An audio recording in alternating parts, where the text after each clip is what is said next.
I was so ashamed that my innocence had been taken, and I didn't tell anybody for a long, long time.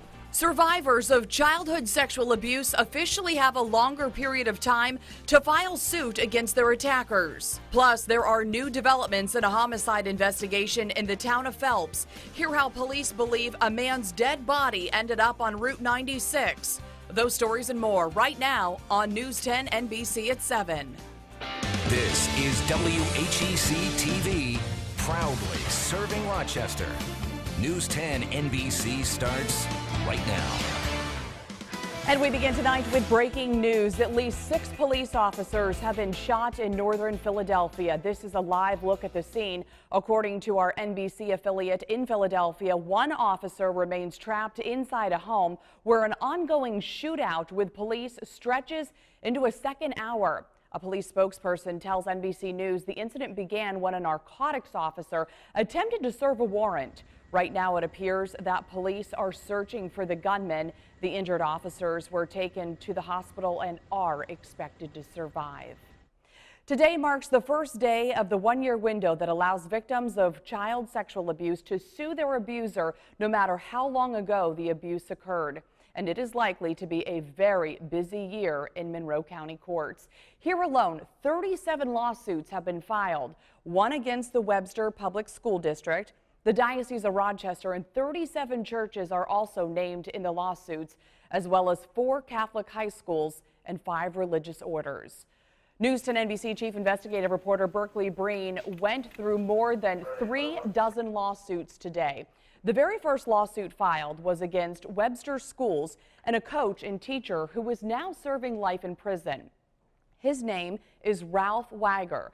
The lawsuit against him and the Webster School District says he abused an 8-year-old student in the late 60s and early 70s. 4 years ago, Wager was convicted of sex abuse in North Carolina. Now here's the list of Catholic churches, parishes, and schools named in the lawsuits. High schools Cardinal Mooney, which closed a long time ago, McQuaid and Aquinas are also named as defendants. In statements to News 10 NBC, McQuaid and Aquinas said they will cooperate. We emailed Webster Schools for a statement this morning. They still have not sent one.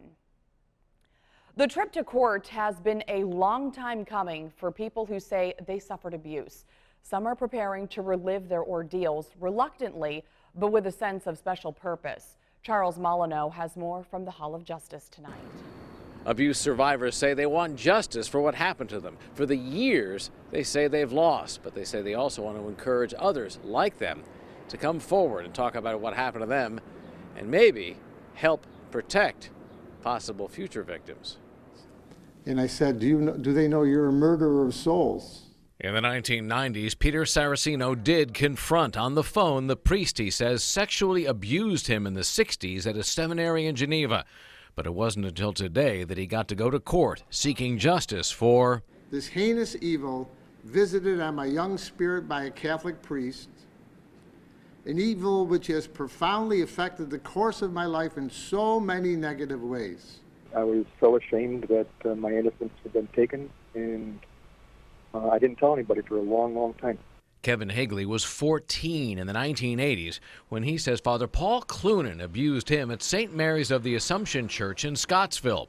For years, he told no one but his girlfriend Natalie, now his wife, who he says has been his rock. I didn't realize how it was going to affect me the rest of my life. I've gone through these cycles of 3 to 5 years where I lose careers because of anxiety, depression, PTSD. When abuse survivors and their lawyers filed lawsuits in Rochester and across the state, many of them saw it as a release after years trapped in isolation, but also as the start of a mission to bring out others who've also suffered stunning betrayal, maybe by the same people they trusted. We actually represent another client who was abused by Father Clunan all the way back in the 1950s. So you're talking about the potential that this man was abusing children for 30 plus years. I've decided to use my voice to make people aware. I've had different avenues, which I believe is God speaking to me, telling me that I need to speak up for the children and I need to save the children. Now, the Archdiocese of Rochester says Father Paul Clunan was identified as a problem and kicked out of the priesthood in 2005. He died in 2015. In Rochester, Charles Molyneux, News 10 NBC. It is time now for a quick look at your News 10 NBC First Alert forecast. All right, Stacy, thank you. And speaking of rain, today marks 1 year since disastrous flooding in one Finger Lakes community. Here's how things looked in the village of Lodi in Seneca County. 9 inches of rain fell in just a matter of hours. The water overflowed a major creek in the area and swept away mobile homes. News 10 NBC returned to that community yesterday. Lodi is still struggling to recover. Many residents say they're still waiting for promised help from New York State. Still to come on News 10 NBC at 7, the Ontario County Sheriff's Office is asking for your help tonight. Find out how they believe you can help them figure out how a dead man ended up in the road in the town of Phelps last night.